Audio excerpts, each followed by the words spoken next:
The man in the green and white T-shirt with a hat yelling "burn the B down" and other, Lewis Head, Michael Brown's stepfather. That in the immediate aftermath of the decision in Ferguson not to indict Officer Wilson. Well, now it turns out that law enforcement in Missouri are considering whether or not to possibly even prosecute. He's under investigation for inciting a riot after the outburst. Authorities already have interviewed some of the people who were with Head when the decision not to indict was announced. And you know, Gloria, in fact, one of the activists that was there, the organizers of the protest, he even said, I was watching that night, he goes, the mood completely changed once he said that. Where is that line between free speech and not crying fire, yelling fire in a crowded theater? If it is proven that he incited in ways small or large for that to turn into a protest, into the riot we saw, could Mr. Head be looking at some trouble?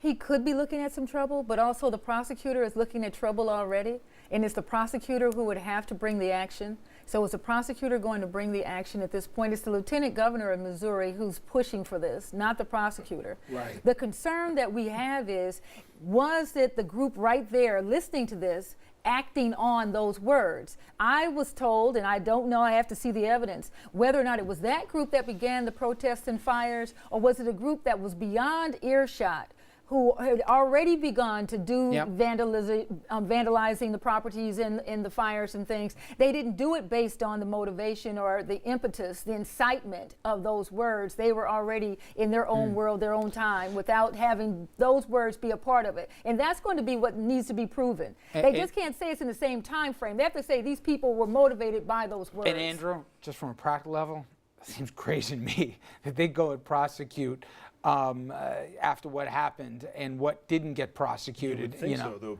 but we've had many discussions about the political motivations behind the grand jury charging and the process in front of the grand jury. So who knows what the political pressures are locally on a prosecutor, what might lead him to press these charges or not. I want to get to another soundbite. I want to get, you've covered the NYPD for a while, and you deal with the police department, your reaction to this. Mayor de Blasio, as we mentioned, you saw yesterday the sound from President Obama and also the Attorney General speaking in the aftermath and the need to reach out and try and bring different communities in and maybe different measures, whether it be the body cams or more funding in terms of community relations, whatever the case may be.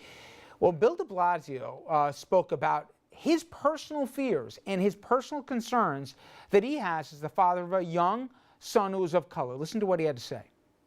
The president referred to when he met my son Dante. Well, I can tell you I think every night about my son, making sure he comes home safely. So many people all over this country feel the same thing. And we have to ensure that all our children are safe and living in justice. That's what this meeting was about, and there was tremendous resolve to ensure that that happens. Okay, Dominic, I get it, but here's the point I heard from sober-minded people. There's one thing saying that as a candidate. There's another thing saying that if you're the mayor of the city and you're in the head of law enforcement, thinking about New York City, where you're afraid your son's going to come home safe at night with the police and you're representing the police, could the mayor have gotten himself here in a little bit of trouble? He's not the public advocate anymore. He's not the public advocate. mayor. But Richard, we have to stop for a second. I know that my friend Pat Lynch and the police unions won't be happy with what de Blasio said, but at the end of the day, he has a black son. At the end of the day. And at the end of the day, I don't care what anybody tells you. Any black man of color has to warn their son. My son is 5'9", bulky, but he has epilepsy. He's a teddy bear. A police officer encountering my son might think a delayed reaction is a sign of disrespect because of his epilepsy, and then something tragically can happen. What I'm trying to say is, for every black man, every Latino man in America, there's a possibility that we could get the phone call that your son has just been killed by the police. And that's real. And that's what de Blasio was talking about. Does anybody on the panel dispute what de Blasio was saying? Does anybody have a problem with what he said, the statement he made? I'm sorry, as the white guy here at the table, but to be afraid your kid's going to come home at night every night? did you deal with police right now? And again, my only point is his position.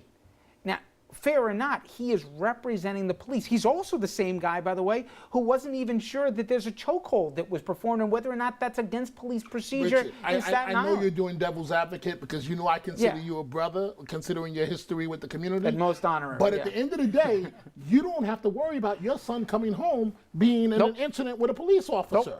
I could get the phone call 5 minutes from now. That's what I have to live with all my life. And that's right. And it doesn't matter the economic background. It doesn't matter. It doesn't matter if it's a poor community, the wealthiest community. It doesn't matter. Well, you're the perfect guy to go on this because you deal with the police and you're dealing with, obviously, community of color at the same time. If somebody in your congregation said, I'm afraid that my son is going to come home every night, would you say, I know the police, your fears are unfounded, or would you say you're right? I want to say to the question you posed, I don't have a problem with it as a parent of a son, him making a statement. Him as mayor, that's a whole different conversation.